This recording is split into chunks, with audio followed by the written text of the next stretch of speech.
Hindi raw totoong nambabae si Kobe bagkus siya pa raw ang nakaranas ng toxicity sa relasyon ayon sa kanyang mother na si Jackie Forster. Kwento ni Jackie, matapos ang US trip noong January, nagsimula raw makaranas si Kobe ng hindi magandang treatment mula sa pamilya ni Kylene kaya nauwi sila sa hiwalayan. Idinetalye rin niya na noong naghiwalay sila, si Kylene pa umano ang nakiusap sa pamilya nila Kobe para ayusin ang relasyon.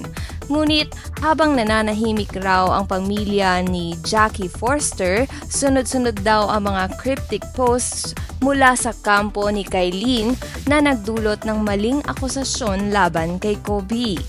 Ibinunyag din ni Jackie na sinaktan pa umano ni Kylene si Kobe nang kunin nito ang cellphone niya.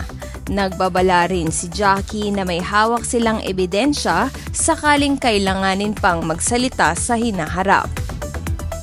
Read more about this and other on our website, www.canadianinquirer.net. Also, don't forget to visit and subscribe to our socials.